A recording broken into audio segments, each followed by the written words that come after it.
Confused where to start? UPSC. One decision can change everything. Like to thank Vajiram and Ravi. Vajiram current affairs test series. Vajiram का भी काफी help. Vajiram is the best. But Vajiram, it is something holistic. It helped me in boosting my confidence. Structured learning expert. Mentorship in latest results, top 10 out of 10 from Vajiram. Legacy of AIR 1. Trust. One name. Vajiram and Ravi.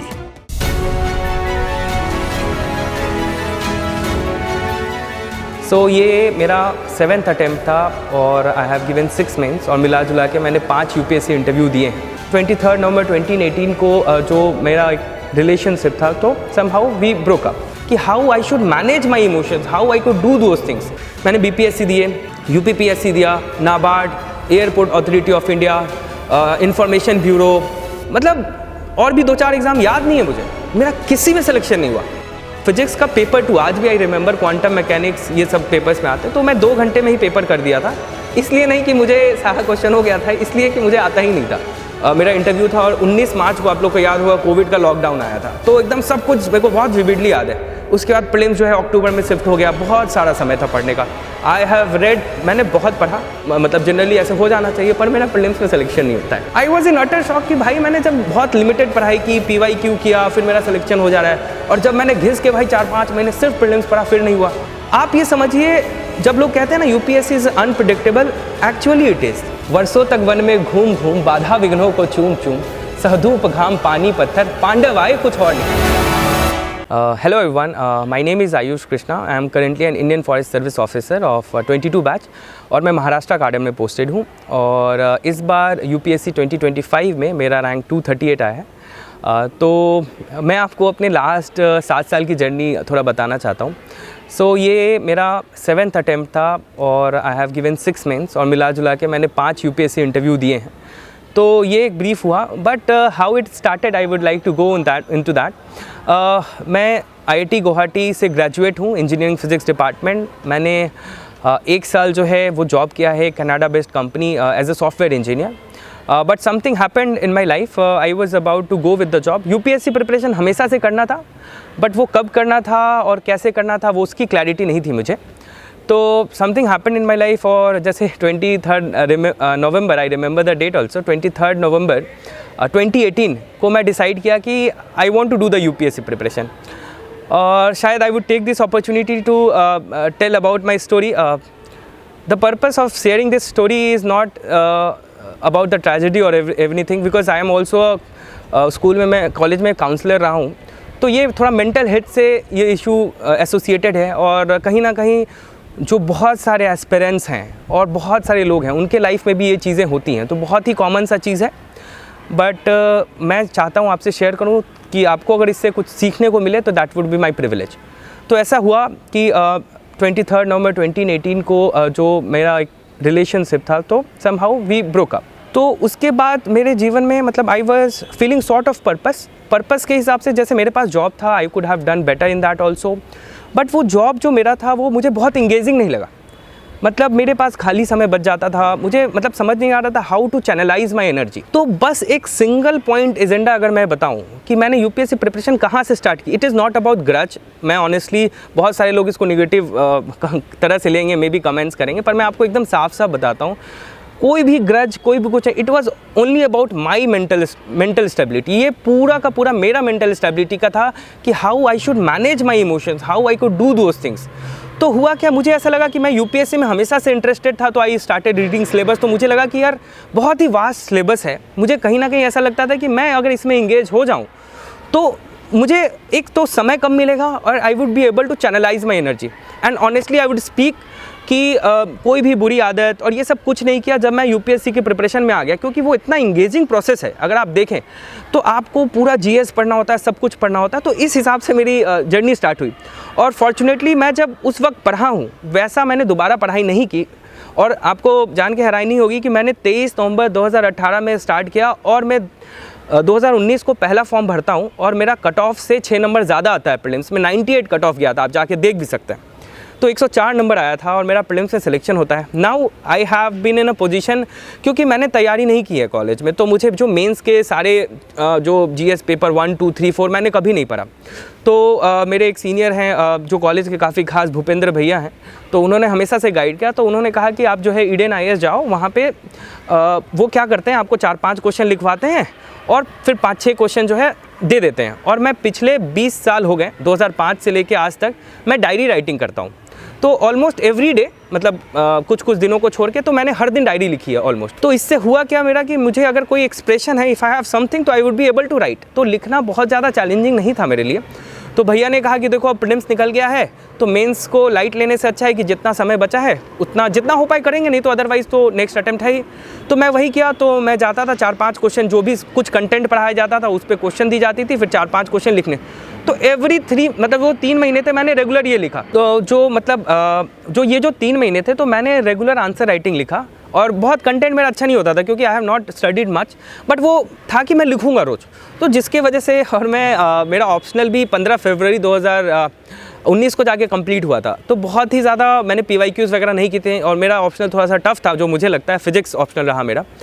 तो I scored मतलब, तो physics का paper 2 आज भी I remember, quantum mechanics ये सब papers में आते, तो मैं 2 घंटे में ही पेपर कर दिया था। इसलिए नहीं कि मुझे सारा क्वेश्चन हो गया था, इसलिए कि मुझे आता ही नहीं था। तो आई वॉज एक्सपेक्टिंग कि इस बार तो नहीं होना है। जब मेंस हुआ तो I started for the prelims. और उस साल इफ़ यू रिमेंबर, जो भी लोग दिए होंगे उनको याद होगा, रात को 2 बजे रिजल्ट आता है। तो माई फ्रेंड स्टार्टेड कॉलिंग, मेरे को लगा भाई रात को क्यों कर, 2 बजे रिजल्ट आया और मेरा मेंस हो गया। And that was an utter surprise. Now I would like to pause and tell you one thing. आप ये समझिए, जब लोग कहते हैं ना UPSC is unpredictable, actually it is. आप सोचिए, वो कैंडिडेट जो नवंबर से तैयारी स्टार्ट करता है, वो मेंस फर्स्ट अटेम्प्ट में निकाल ले रहा है। और ऐसा भी नहीं कोई बैकग्राउंड है बहुत, मैं बीटेक इंजीनियर हूँ मतलब, और मेरा निकल गया मेंस। तो UPSC को क्या अच्छा लग रहा है, कब आप क्वालिफाई हो जाए नहीं हो जाए, तो बहुत ज़्यादा अपने आप को दोष देने की ज़रूरत नहीं है। तो उस वक्त मेरा क्वालिफाई हो गया। मैं इंटरव्यू गया, BS बस्सी सर का बोर्ड था, मुझे बहुत नंबर नहीं आए, 160 नंबर आए और मेरा फाइनल सिलेक्शन नहीं हुआ और लगभग 23 मार्क्स से नहीं हुआ। तो मेरे लिए आप समझिए, अगर मेरा बस सिलेक्शन भी हो जाता ना, मैं I would have been a last person in the list, तो भी बहुत ज़्यादा मोटिवेटिंग फैक्टर होता है कि भाई नवंबर में किसी ने स्टार्ट किया और फिर सिलेक्ट हो गए। और पहले आतिका शुक्ला मैम रही हैं, उनका ये चलता है, बट समवेयर किसी का ऐसा होता है। बट मेरी स्टोरी ऐसी ग्लोरीफाइंग नहीं थी कि मेरा सिलेक्शन हो गया। नाउ अब आप सोचिएगा, अब सुन के और मज़ा आएगा आपको, कहीं ना कहीं फिर नेक्स्ट अटेम्प्ट में होना चाहिए कि मेरा प्रीलिम्स निकल जाए। और आपको उस वक्त कोविड था, 17 मार्च 2019 को मेरा इंटरव्यू था और 19 मार्च को आप लोग को याद होगा कोविड का लॉकडाउन आया था। तो एकदम सब कुछ मेरे को बहुत विविडली याद है। उसके बाद प्रीलिम्स जो है अक्टूबर में शिफ्ट हो गया, बहुत सारा समय था पढ़ने का। आई हैव रेड, मैंने बहुत पढ़ा, सारी किताबें पढ़ी प्रीलिम्स के लिए, उससे ज़्यादा दोबारा मतलब मैंने पढ़ा नहीं है। और उसका रिजल्ट आप मतलब जनरली ऐसे हो जाना चाहिए, पर मेरा प्रीलिम्स में सिलेक्शन नहीं होता है। I was in utter shock कि भाई मैंने जब बहुत लिमिटेड पढ़ाई की, PYQ किया, फिर मेरा सिलेक्शन हो जा रहा है। और जब मैंने घिस के भाई 4-5 महीने सिर्फ प्रीलिम्स पढ़ा, फिर नहीं हुआ। तो मुझे समझ नहीं आई क्या प्रोसेस है, क्या हुआ, क्यों गलतियाँ हुई। और फिर मैंने स्टार्ट किया, मुझे अब जॉब चाहिए, क्योंकि मैं कॉर्पोरेट जॉब छोड़ के रखा हूँ। Though my parents are very sweet, they never pressurised me, but me being an elder son, मैं खुद में ही, मुझे ऐसा लगता था कि मैंने जॉब छोड़ा तो तो अब मैं आपको गिनाता हूँ मैंने कितने एग्ज़ाम दिए।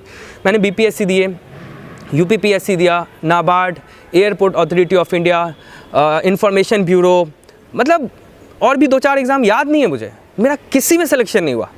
मतलब नेक्स्ट एक साल मेरा कोई प्रीलिम्स से सिलेक्शन ही नहीं हुआ। I was top of my frustration level. मैं अपने पापा को एक दिन फ़ोन करता हूँ, मुझे याद है, पापा को बोला पापा क्या करना है, अब नहीं हो रहा है। तो पापा बोले क्या ऑप्शंस हैं। मैंने बोला पापा दोबारा जॉब के लिए जाऊँगा तो फिर से वो मैच करने में फिर से मुझे समय लगेगा, क्योंकि बहुत सब लोग उस मैं छोड़ के आए हूँ। और दूसरा ये है कि मैं अटेम्प्ट दे सकता हूँ। पापा ने बोला कि ठीक है अटेम्प्ट देना है क्या, मन है। मैंने बोला मन है। तो बोले ठीक है क्या दिक्कत है, पैसे हम देंगे और ऐसा तो कुछ है नहीं, मतलब इतना मैनेज किया जाएगा। तो फिर ये हुआ कि चलिए ठीक है अटेम्प्ट ही देते हैं। फिर मैंने BPSC प्रीलिम्स में जब मेरे पापा हैं तो मैं पूरा UPSC मेंस का था कि भाई छोड़ो प्रीलिम्स नहीं हुआ। तो एक और चीज़ मैं यहाँ पे आपको बताना चाहूँगा, मेरा प्रीलिम्स नहीं हुआ तो मेरे को लगा अब UPSC मेंस बहुत अच्छा करता है। तो मैं BPSC फॉर्म भरा था पर वो पढ़ नहीं रहा था। तो 23 दिन बाकी था प्रीलिम्स का। तो पिताजी आए, बोले जब फॉर्म भरे हो तो अच्छे से भरो, गुस्सा के, नहीं तो फिर भरो ही मत। क्योंकि पेरेंट्स के लिए है कि भाई वो ऐसे भी सोच रहे थे BPSC भी हो जाएगा तो चल जाएगा मामला, मतलब ठीक नहीं है। मतलब UPSC थोड़ा बहुत बड़ा चीज़ है हमारे लिए कि नहीं भी हुआ तो, क्योंकि हमारे फैमिली में ऐसा किसी ने गवर्नमेंट जॉब आज तक नहीं किया। तो BPSC भी हो जाए तो देवर लाइक कि चलो BPSC निकाल ले लड़का। तो मैंने प्रीलिम्स किया, फिर प्रीलिम्स हो जाता है, फिर मैं यूपीएससी का फिर से पढ़ने लगा और वहाँ पे फिर से आपको याद होगा, किसी को अगर पता है ये प्रोसेस, बीपीएससी मेंस डिले हो गया था, बहुत काफ़ी डिले हो गया था। फिर मैं यूपीएससी किया, फिर नोटिफिकेशन आता है कि भाई नेक्स्ट 40 दिन में एग्ज़ाम है। अब भाई पूरा फोकस बीपीएससी पे कर दिया, तो ऐसे अप एंड डाउन चला। अब मैं बस एक बात नोट करना चाहता हूँ कि जिन लोगों का प्रीलिम्स फर्स्ट अटैम्प्ट में नहीं होता है, मैं आपको बता रहा हूँ, बहुत सारे लोग क्या करते हैं, वो शुरू से पूरा प्रीलिम्स पढ़ने लग जाते हैं। आप बात समझिए, ये अपॉर्चुनिटी है। अगर आपका प्रीलिम्स नहीं हो रहा है, हो गया तो ठीक है, गुड एनफ। आपका अगर प्रीलिम्स नहीं हुआ ना, तो that can also be turn into opportunity. मेरे बहुत सारे ऐसे दोस्त हैं, यक्ष चौधरी रैंक 6 जो लाया, आप उसका इंटरव्यू देखेंगे तो समहाउ ये ऑल्सो मेंशन कि प्रीलिम्स नहीं होने से बहुत सारे ऐसे लोग हैं, अपना मेंस पे वो ज़्यादा फोकस कर गए उस साल। अब जब नेक्स्ट ईयर प्रीलिम्स निकला तो वो हिट कर दिए, मतलब उनका फिर मेंस एकदम सॉलिड। तो आप अगर आपका नहीं निकला है प्रीलिम्स तो कोई बात नहीं है, पर आप मेंस और ऑप्शनल को इतना अच्छा कर लीजिए कि आप नेक्स्ट अटेम्प्ट में, मतलब you just need the attempt to give the mains, ठीक है। तो यहाँ तक रहा फिर मेरा अब एग्ज़ाम, अब तीसरा अटेम्प्ट मेरा आया है, अब मेरा एग्ज़ाम निकलना शुरू हुआ। बहुत हिम्मत करके मैंने फिर से दिया। अब ये पहली बार था जो मेरा फॉरेस्ट सर्विस का कट ऑफ निकला, और उसके बाद मैं आपको बताऊँगा फिर, तो मैं उसके बाद 6 प्रीलिम्स जो निकाला हूँ उसमें 4 प्रीलिम्स मेरा फॉरेस्ट सर्विस का कट ऑफ निकला है, जो 10 से 15 नंबर ज़्यादा होता है। वो नैक होता है, वो कैसे होता है वो मैं आपको बताता हूँ, ठीक है। तो मेरा फॉरेस्ट में रैंक 6 आता है, यूपीएससी 2021 में रैंक 6 आया, फिर बीपीएससी 66 बीपीएससी का रिजल्ट आया, उसमें रैंक 9 आया, फिर यूपीएससी 2022 का रिजल्ट आया, उसमें रैंक 720 आया, फिर यूपीएससी 2025 का रिजल्ट आता है, उसमें रैंक 238 आया। तो I had 4 services in my hand. BPSC के थ्रू डीएसपी मिल सकता था, फिर 2022 जो यूपीएससी के थ्रू, उसमें इंडियन रेलवे मैनेजमेंट सर्विस उसमें मिल जाता, फिर आपका इंडियन फॉरेस्ट सर्विस तो इधर था ही, महाराष्ट्र काडर, और इधर जो है आई एम एक्सपेक्टिंग कि आईएएस मुझे मिल जाएगा। तो ये अगर सर्विस का ये है, पर ये जो 7 साल लगे, अभी आप सुनिए, मतलब फिर 2023 में मुझे ऐसा लगता है जीवन में व्हेन आई लुक बैक कि कहाँ शायद कुछ चीज़ें अच्छी हो सकती थी। तो जैसे मैंने 2021 का जो अटैम्प्ट निकाला था, मुझे यूपीएससी उस वक्त फॉरेस्ट सर्विस में एक्सटेंशन का कंसेप्ट होता था कि आपके पास सर्विस रहेगी बट आप एक्सटेंड, मतलब नेक्स्ट ईयर ज्वाइन करो ट्रेनिंग, पर आपका सीनियरिटी लूज़ हो जाएगा। पर अभी ऐसा नहीं है, रूल्स चेंज हो गए। तो मैं आपको ये बता रहा था कि जब 2021 में फॉरेस्ट सर्विसेज में जब मेरा रैंक 6 आया, उसके बाद मेरी जर्नी ऐसी रही कि मुझे ऐसा आज भी लगता है कि शायद मुझे वो सर्विस ज्वाइन उस वक्त नहीं करनी थी। ज्वाइन नहीं एज एन, मुझे एक्सटेंशन ले लेना चाहिए था, क्योंकि मैं पूरे फुल फ्लेजेड फ्लो में था और मेरा फिजिक्स ऑप्शनल भी था। But consulting with my parents मेरे चाहते थे कि सर्विस ज्वाइन कर लो और सर्विस के साथ साथ ही करना। तो मेरा ये मानना है, पर्सनल ओपिनियन है, जिन भी लोगों को ऐसा लगता है कि उनको एक सर्विस मिल गई है but they want rank improvement, उनको बहुत तसल्ली से लीव ले लेना चाहिए। अगर आपको सरकार लीव देती है तो ले लो, कुछ फ़र्क नहीं पड़ता। 1 साल बाद आओ, 2 साल बाद आओ, अगर आपको जो चाहिए वो मिल रहा है तो सब वर्थ इट है। ये मुझे बहुत लेट से समझ में आया, तो I would like to share this. उसके बाद क्या होता है कि मैं उसके बाद जो फॉरेस्ट सर्विस में आने के बाद 4 अटेम्प्ट दिए, and it was a very difficult process. सिर्फ मेरे लिए नहीं, ये कोई ऐसा कोई बहुत ट्रेजेडी नहीं हुआ है मेरे साथ। मैं आपको पहले ये बताऊँ, ये किसी के साथ भी होगा, क्योंकि आप जॉब में हो, सर्विस में हो, उनके भी एक्सपेक्टेशंस हैं जो सही हैं। मतलब आप सर्विस में जाते हो तो एवरीवन एक्सपेक्ट्स कि आप पूरे टाइम डेडिकेट करके दो, जो एकदम सही बात है। तो जो भी लोग सर्विस में रह के या कॉर्पोरेट जॉब में भी रह के करते हैं, they are actually doing a very tough thing. मतलब मेरा मानना है, क्योंकि आपको कॉर्पोरेट जॉब या अपना सर्विस मैनेज करना होता है और साथ ही साथ आपको प्रिपेयर भी करना होता है। तो मेरे साथ भी ऐसा ही हुआ कि मेरा टूर होता था, ट्रेनिंग होता था, तो ट्रेनिंग में छुट्टियां नहीं मिलती थी, but somehow I was preparing. और एक और चेंज हुआ मेरे लाइफ में, क्योंकि फ़िज़िक्स में मेरे 20-25 किताबें थीं, तो मुझे ऐसा लगता था कि भाई मैं वो कहाँ कहाँ लेते जाऊँगा, और बहुत पढ़ना भी पड़ता था फिज़िक्स ऑप्शनल को लेके। तो आई टेक अ स्विच, और तो मैंने जियोलॉजी लिया। बहुत सारे लोगों को लगता है कि जियोलॉजी मैंने फॉरेस्ट में भी लिया, ऐसा नहीं है। मेरा फिज़िक्स जो भी एग्ज़ाम निकले थे इससे पहले, बीपीएससी फिज़िक्स से निकला, जहाँ उसमें मैं हाईएस्ट नंबर आए थे मुझे। फॉरेस्ट सर्विस भी मेरा फिज़िक्स से निकला, और जो 720 रैंक था वो भी फिज़िक्स से निकला। तो फिज़िक्स में मेरे को 254 तक मार्क्स आए, पर मुझे लगा कि फिर वो उस लेवल पे पहुंचने में फिर से बहुत ज़्यादा मेहनत लग रहा है। तो आई टुक अ डिसीजन कि मैं जियोलॉजी पे स्विच होता हूँ। तो फिर geology as a new optional, और मेरा ट्रेनिंग भी चल रहा था, तो ट्रेनिंग में बहुत समय देना पड़ता है और आपको छुट्टियां नहीं मिलती हैं। आप किसी से भी ये बात पूछ सकते हैं। तो बहुत पैचेज़ में मेरा प्रीलिम्स निकल जाता था, और प्रीलिम्स में मुझे डिफ़िकल्टी नहीं होती थी, क्योंकि जो मेरे फ्रेंड्स हैं, जैसे सुमित हुआ, ये सब ने मुझे बहुत गाइड कर रखा था, पवन हुआ, इन लोग का प्रीलिम्स बहुत ही अच्छा है। Every time they have qualified for the forest services. तो प्रीलिम्स के लिए अलग से मैं कभी बात करूँगा कि एग्जैक्टली क्या करना है प्रीलिम्स में। तो मेरा उसके बाद हर बार ही प्रीलिम्स निकला है, और बहुत ज़्यादा एफर्ट नहीं, क्योंकि वो एफर्ट लगा चुके हैं आप, क्वेश्चन के अंडरस्टैंडिंग को समझ चुके हैं आप, यूपीएससी किस तरह से पूछता है ये आप समझ चुके हैं, तो फिल्म्स बहुत डिफ़िकल्ट नहीं हो जाता। दो films is always a difficult process, ये मैं आज भी मानता हूँ। फिर इससे हुआ क्या कि जब मैं फिर से निकाला फॉरेस्ट सर्विसेज का एग्ज़ाम, तो जब फिर से मेंस होता है, फिर इंटरव्यू जाते हैं, फिर फाइनल सिलेक्शन नहीं हो रहा है, तो ऐसा ऐसा चलते रहा। अब ये भी ऐसा हुआ कि मेरा 2 दिन बाद मेंस का एग्ज़ाम है, मुझे छुट्टियां नहीं मिली हैं, मैं राजस्थान में घूम रहा हूँ, सफारी कर रहा हूँ, तो बहुत स्ट्रेस था somewhere, but somehow it manage. और फिर फाइनली ऐसा भी हुआ मेरे सर्विस की वजह से कि मुझे as attached officer I work for a year, क्योंकि मैं कुछ ऑब्लिगेशंस थे, ट्रेनिंग कंप्लीट नहीं हो पाई थी मेरी, तो जिसकी वजह से मुझे पोस्टिंग नहीं मिल पाई, तो मुझे पोस्ट नहीं दिया गया। तो फिर मैंने यूपीएससी 2025 में 238 रैंक आया। नाउ आई लुक बैक, तो मुझे ऐसा लगा कि that was a blessing in disguise. उस वक्त तो मुझे ऐसा ज़रूर लग रहा था, यार मुझे पोस्टिंग नहीं मिली, मेरे सारे बैचमेट्स को पोस्टिंग मिल गई है, पोस्टिंग मिलनी चाहिए, but somehow you never know, मतलब आपको सही में नहीं पता लाइफ में क्या चीज़ें सही चल रही है, क्या हो रहा है, क्यों हो रहा है।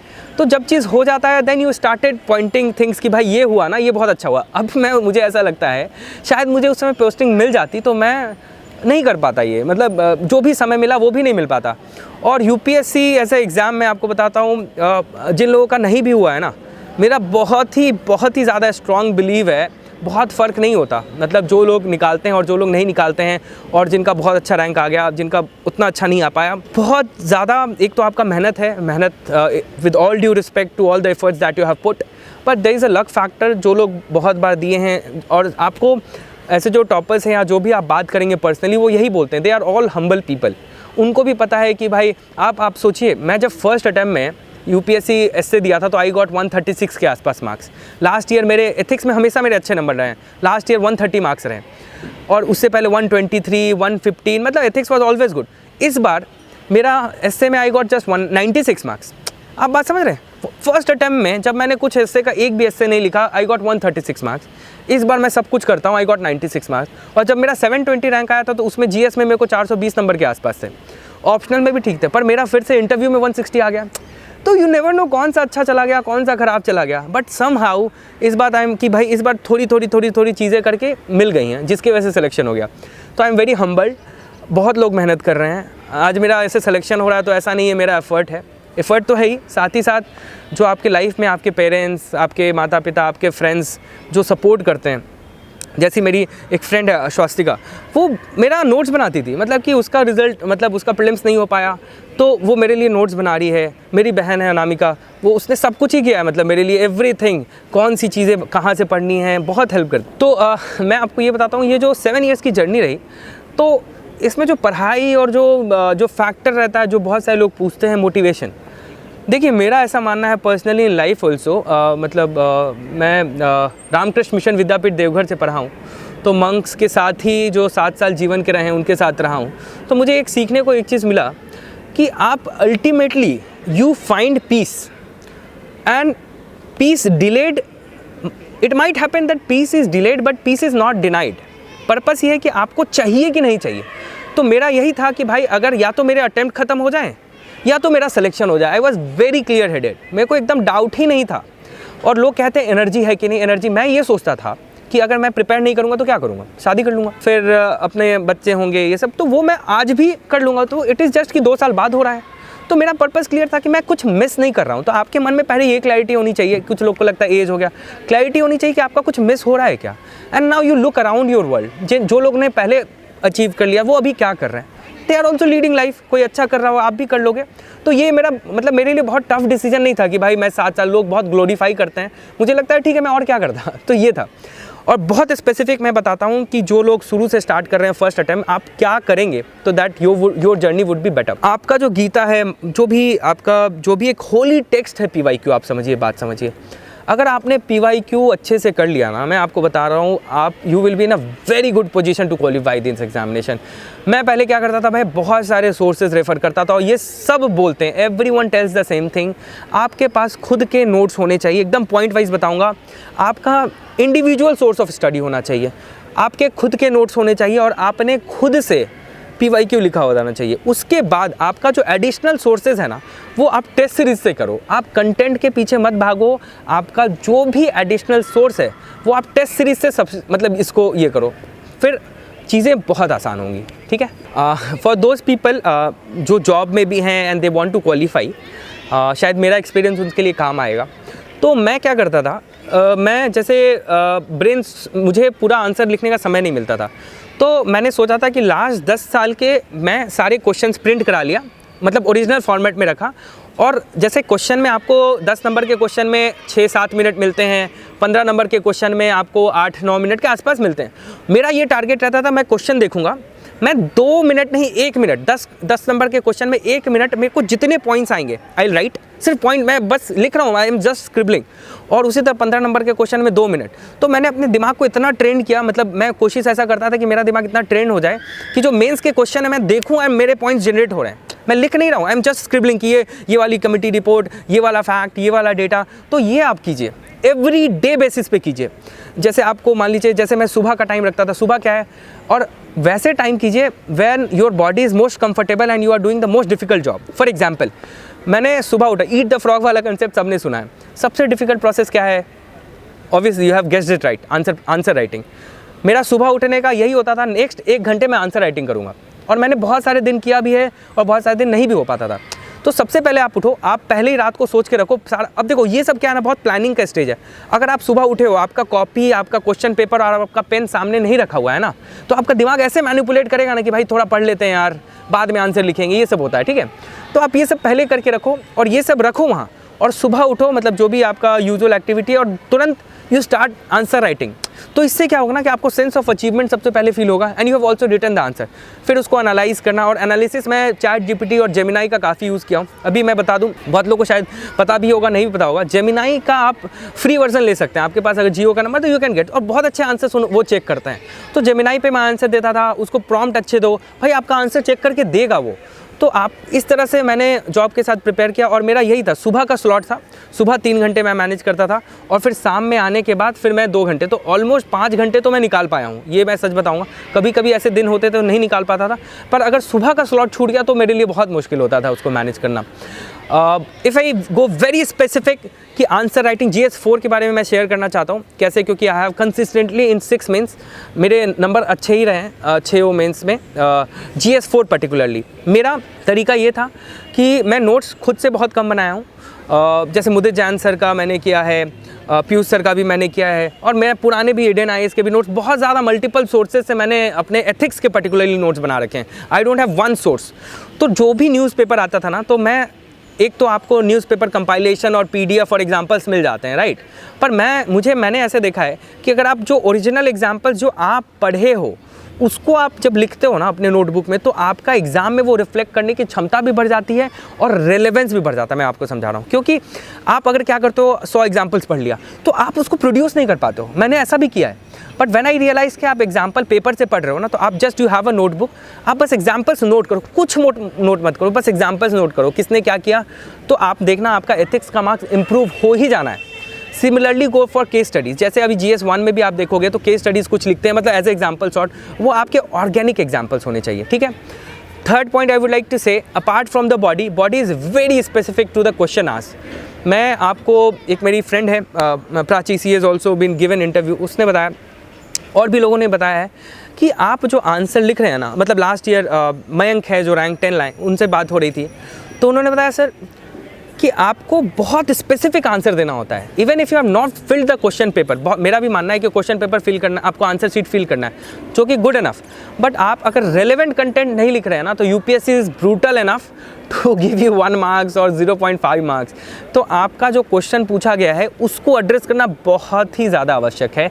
भले ही आप पॉइंट्स हो सकता है कम लिखो, पर उस क्वेश्चंस को एड्रेस करना बहुत ज़्यादा है ज़रूरत। तो आप कैसे एनालाइज करोगे, आप पहले PYQ करो, फिर आप उससे किसी को रिव्यू कराओ, आप उसको देखो कि आपने वो रेलेवेंट कंटेंट लिखे हैं कि नहीं। तो रेलेवेंस इज़ मोर इंपॉर्टेंट, मुझे ऐसा लगता है, rather than just filling the pages.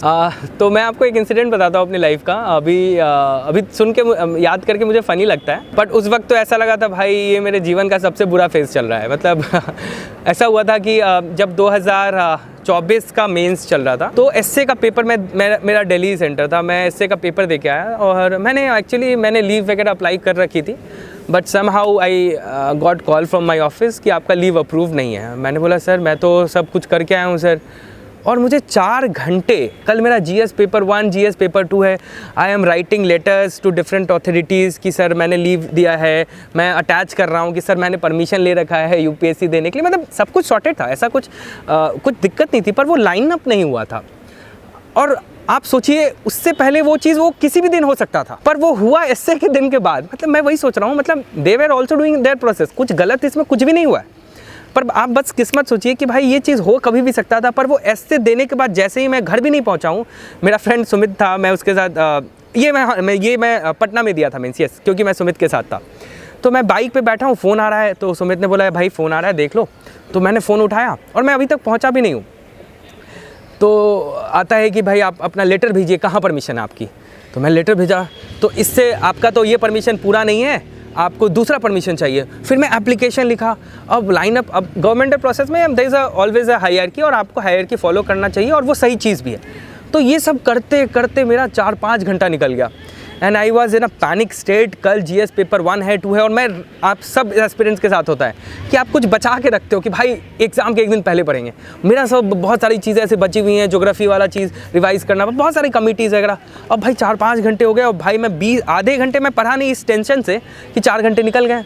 बहुत स्ट्रेस था, उस रात को नींद नहीं आई। Somehow I gave GS 1 GS 2, और मेंस हो जाता है मेरा, और ठीक ही मार्क्स आए, मतलब ऑब्वियसली बहुत अच्छे नहीं, पर हो जाता है।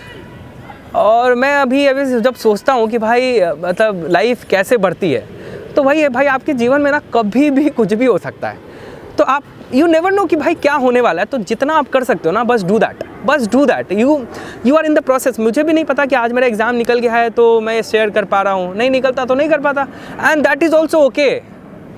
दैट अगर मैं फॉरेस्ट, आप बहुत लोग कहेंगे कि सर आप तो फॉरेस्ट सर्विस में हैं तो इसलिए आपने निकाल लिया। अब बहुत लोग शायद ऐसा कहेंगे कि सर ये आपके लिए बोलना आसान है फॉरेस्ट, पर मैं बात समझो, मैं आज सर्विस में हूँ, इससे पहले मैं भी नहीं था, तो मैं बहुत एक्सेप्टेंस के साथ जी रहा था कि ठीक है नहीं निकलेगा तो बीपीएससी निकालूंगा मैं, पर ये जरूर था मैं कुछ ना कुछ निकालूंगा। मैं वह डेड श्योर कि अगर या तो मेरा अटेम्प्ट खत्म हो जाए या तो मैं सर्विस निकाल लूँ, और उस इंटेंसिटी के साथ मैंने पढ़ा भी है। तो आप भी ये कर सकते हैं, और बहुत लोग करते भी हैं, कोई बहुत महान चीज़ नहीं है। बहुत लोग इसको ग्लोरीफाई करते हैं कि भाई आपका 7 अटेम्प्ट में हुआ, आपने बहुत ही मेहनत की। भाई आप सोचो ना, आपका ही तो लाइफ अच्छा हो रहा है, आपके पेरेंट्स का लाइफ अच्छा हो रहा है, आप जिस समाज में हो इतना इज्जत मिल रहा है, आप कुछ मिस नहीं कर रहे हो। किसी को लग रहा है कि मैं फैमिली फंक्शन में नहीं जा रहा हूँ, मैं घूम नहीं रहा हूँ। मैं आपको बताता हूँ, फॉरेस्ट सर्विसेज में 100 से ज़्यादा दिन का हमें टूर होता है, और मैं नहीं, सारे बैचमेट्स ऐसे फेडअप हो जाते हैं कि भाई अब छोड़ दो, आप लबासना भी जाओगे तो ऐसा हो जाएगा। तो आप कुछ मिस ही नहीं कर रहे हो, मैं बता रहा हूँ। When you qualify everything is worth it, और at the same time it might also happen you are not lucky enough. हो सकता है वो आपके हाथ में है ही नहीं, तो जो भाई जब हाथ में ही नहीं है चीज़, तो मतलब वाई वरी। मतलब जो चीज़ आपके हाथ में नहीं, उसके लिए परेशान होने की आवश्यकता नहीं है। In this context I share a very short story, मतलब जस्ट 1 मिनट, शायद आपको कॉन्टेक्स्ट विजुअलाइज हो जाए। I keep sharing this. एक पेड़ था, उसके बगल में एक किसान सो रहा था, तो उसके बगल में एक बिल था, तो उसमें से एक सांप आता है, किसान के छाती पे जाके हिस का आवाज़ करता है, और जब तक किसान अपना आँख खोलता है वो छुप जाता है अंदर, और एक चूहा निकल के आ जाता है। तो किसान चूहे को देख के बोलता है, अरे तुमने मेरा नींद तोड़ा, मैं तुम बताता हूँ, इतना छोटा सा चूहा है। बहुत गुस्सा करता है। चूहा बोला, अरे मैं तो कुछ किया ही नहीं हूँ, फिर भी मुझे इतना डांट रहा है और पता नहीं क्या। चूहा बोलता है, इससे बदला निकालूंगा मैं। वो क्या करता है, चूहा उसके पैर पे काटने लगता है। चूहा है छोटा सा, किसान आदमी, उसको क्या फ़र्क पड़ रहा है। तो बहुत प्रयत्न के बाद उसको थोड़ा सा महसूस होता है, तो हड़बड़ा के आँख खोलता है। जैसे ही आँख खोलता है, चूहा छुप जाता है, बिल से सांप निकल जाता है। तो भाई वो जो किसान है वो सांप देख के बेहोश पड़ जाता है। अब सवाल ये है, वो चूहे के काटने से बेहोश हुआ कि सांप के काटने से? देखा जाए तो, पर हुआ क्यों बेहोश? वो अपने दिमाग की वजह से बेहोश हुआ। उसने दिमाग में सोचा कि भाई मुझे सांप काटा है, पर उसको कुछ नहीं है। तो जीवन ऐसा ही है, आप कोई भी प्रॉब्लम को अगर बहुत बड़ा बना, अरे भाई मेरा यूपीएससी नहीं हुआ, तो आप सब कुछ एसोसिएट कर लें, तो आप उस चीज़ से आप फेलियर्स, मतलब फेलियर्स नहीं है यार, it is just a stepping stone. और आपका हो भी गया, बहुत चेंज नहीं होगा, आपको समाज में इज्जत मिल जाएगा, पर लाइफ वैसे ही होने वाली है। Because I have been an officer for last 4 years। मेरे बहुत सारे दोस्त हैं, आपके अपने चैलेंजेस होंगे, आपने अपनी कठिनाइयाँ होंगी, तो सब वैसा ही है। तो लाइट लेना है जीवन को, और इस प्रोसेस को आप एंजॉय कीजिए। और मैं बता रहा हूँ, आप एंजॉय करके इसको करेंगे ना, बिलीव मी, हो सकता है ये एग्ज़ाम किसी वजह से ना कोई you will B at a very good position. और प्रतिभा सेतु के माध्यम से आपको पता भी है यूपीएससी जो है, जो लोग इंटरव्यू तक गए हैं, बहुत अलग अलग, मेरी एक फ्रेंड है जो स्पोर्ट्स अथॉरिटी ऑफ इंडिया में है, वो भी ग्रुप ए सर्विस है, बहुत अच्छा कर रही है। तो निराश नहीं होना है, अपने उस पर लगे रहिए और बढ़िया होगा। सो माई विशेस टू एवरी एस्पिरेंट्स, और एस्पिरेंट्स आप वही है, प्रोसेस को मज़े में आप कीजिए। बिफोर आई कंक्लूड, बहुत सारे इंसिडेंट्स हैं, मतलब and I am fortunate enough कि टाइम मुझे दिया जा रहा है बोलने का। बीपीएससी के समय ऐसा हुआ, मेरा रैंक 9 आया था, ठीक है। और बहुत लोगों को पता होगा, अगर आप मेरा यूट्यूब पे जाके देखेंगे तो डीएसपी नहीं लिखा होता है वहाँ, कोई और सर्विसेज लिए, मुझे याद भी नहीं है कौन सर्विस। तो रैंक 9 पे आपको डीएसपी मिल जाती है। पर जब मैंने इंक्वायर किया बीपीएससी से, भाई मुझे क्यों नहीं मिली, तो उन्होंने आरटीआई फाइल किया बाकायदा मैंने। मज़े की बात है, उन्होंने कहा कि जो है आपका आई में प्रॉब्लम है, your I is not good enough for being a DS. और आप समझिए, मेरा आई टेस्ट ही नहीं हुआ है उस एग्ज़ाम में, मैं बस चश्मा लगाया, बस इस बेसिस पे उन्होंने कह दिया। और मैं यूपीएससी के द्वारा 2 बार पहले आईपीएस के लिए एलिजिबल हूँ, और मैं इस बार भी आईपीएस के लिए एलिजिबल हूँ। तो आप समझ सकते हैं कोई प्रॉब्लम नहीं है। बट मैं बता रहा हूँ कि लाइफ में चैलेंजेस आपको कैसे आएंगे, क्या आएंगे, आप सही हैं गलत हैं कुछ नहीं पता, मतलब प्रॉब्लम्स आते हैं। तो होगा क्या, at the end of the day आपको अपने प्रॉब्लम्स को बस सॉल्व करते जाना है और बढ़ते जाना है। तो ठीक है, इट्स ओके, जो भी हो रहा है आपको बस सॉल्व करते जाइए और आगे बढ़ते जाइए, होगा। बस मेरा तो यही मानना है, मेरे साथ ऐसा हुआ है, बहुत लोगों के साथ होता है, तो it's okay. To conclude my last 7 years, मैंने कॉर्पोरेट की नौकरी छोड़ी, मैं फर्स्ट अटैम्प्ट में सेलेक्ट हुआ, इंटरव्यू तक गया, फिर सिलेक्शन रिजेक्शन झेले, फिर फॉरेस्ट सर्विसेज में रैंक 6 आई, बीपीएससी में रैंक 9 आया, 720 आया, 238 आया, जॉब मतलब पोस्टिंग नहीं मिल रही है, और वहाँ पे बीपीएससी में डीएसपी नहीं मिल रहा है। सारी कठिनाइयों और सब कुछ को देखते हुए when I look back, when I just as a viewer मैं देखता हूँ कि भाई that was a learning experience. आज मैं अब फिर मेरे जीवन में और भी कठिनाइयाँ आएंगी, पर मुझे ऐसा लगा कि ठीक है यार, पहले भी हुआ था, फिर से होगा, पहले भी संभाला है, इस बार भी संभाल लेंगे। तो ये रहा। तो बस 2 पंक्ति से मैं ख़त्म करूँगा। रामधारी सिंह दिनकर जी की एक कविता है, कृष्ण की चेतावनी, बस 4 पंक्ति ऐसी है। वर्षों तक वन में घूम घूम, बाधा विघ्नों को चूम चूम, सहधूप घाम पानी पत्थर, पांडव आए कुछ और निखर। पर्पस वही है कि आप भटकते भटकते भटकते भटकते कब तो निखर ही जाएंगे। So thank you very much, thank you DKT for giving me this opportunity. और मैं इससे पहले भी उनके साथ जुड़ा रहा हूँ, तो my personal thanks to them, thank you.